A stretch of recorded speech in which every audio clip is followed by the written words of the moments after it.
Sir Alec Issigonis, the man responsible for the original Mini, surely never anticipated the Mini crossover SUV. Even so, he may have begrudgingly approved of BMW's first crack at the Countryman variant, which, for all of its faults, drove like a plus-size Mini Cooper.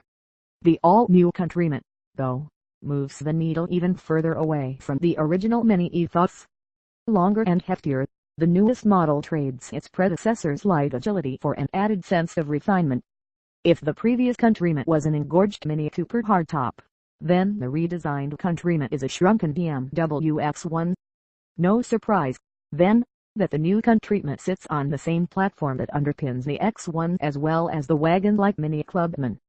WKL2, the Countryman's chassis is stiff, imbuing the $28,950 all-wheel drive crossover with a solid foundation that similarly priced competitors lack. No doubt, the Countryman is competent. It simply no longer drives like a Mini. The Cooper Countryman very much looks the part of a Mini. Oversized headlights and taillights, the distinct grille design, and a two-tone paint scheme instantly identify the Countryman as a product of the British brand. From the driver's seat, though, we missed the light and tossable dynamics that have defined the brand since it entered the market at the beginning of the century.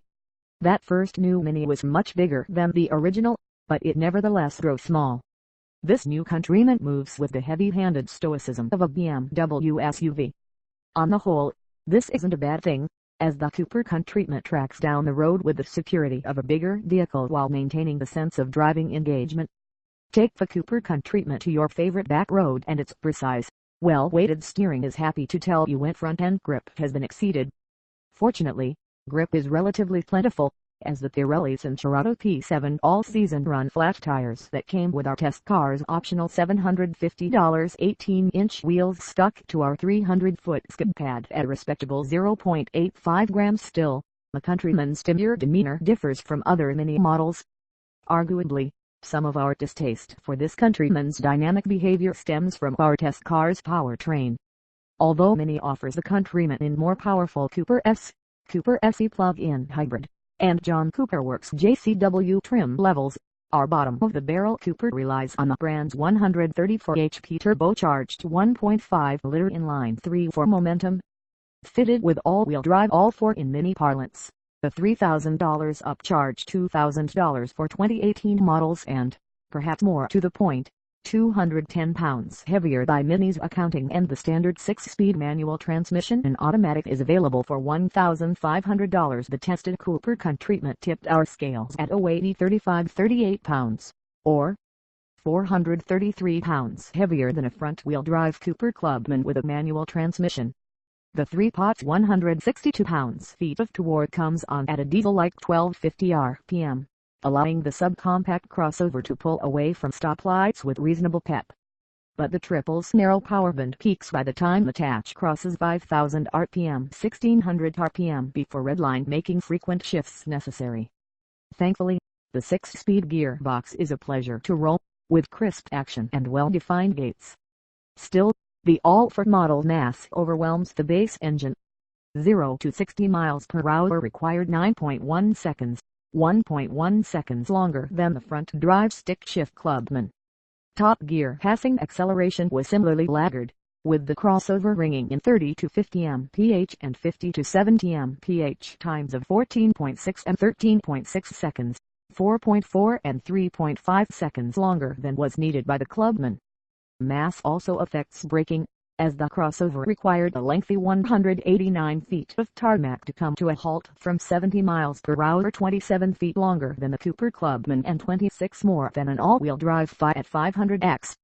Even so, and despite our antsy left feet, the Countryman managed to match its EPA combined rating of 26 miles per gallon during its stay with us. And it beat its EPA figure on our 75 mph highway fuel economy test, recording 34 miles per gallon to the government's highway rating of 32. Compared with its tightly packaged predecessor, though, the Countryman's rear seating area presents a wide and airy space with HVAC vents and comfortable 40/20/40 split folding rear bench seat that both slides and reclines. An ample 37.6 inches of rear legroom marks a 3.8-inch gain over the old Countryman. Cargo room is a middling 18 cubic feet, besting the 12 cubic feet afforded by the 500X but falling short of the Jeep Compass's impressive 27. The Countryman's interior design follows the example of the exterior in being characteristically mini, featuring items such as a column-mounted gauge cluster, the circular housing for the infotainment system, and toggle switches for operating items such as the overhead lights, the ignition, and the automatic stop-start system. Standard equipment includes a panoramic sunroof, proximity key entry, a rear-view camera with parking sensors, automatic headlights, and a 6.5-inch touchscreen infotainment system. Our all-wheel drive test car also came standard with heated seats and an assortment of added extras, the most expensive of which was the $2,250 technology package that includes an inductive device charging pad, a self-parking system that can steer the Countryman into parking space as the driver manages the pedals ahead-up display, and an 8.8-inch infotainment system with built-in navigation. Running Mini Connected 5, the brand's latest infotainment software, the upgraded system is Apple CarPlay compatible and can be controlled using the touchscreen display, a dial mounted aft of the shift lever, or by voice command. Very BMW-ish, all that.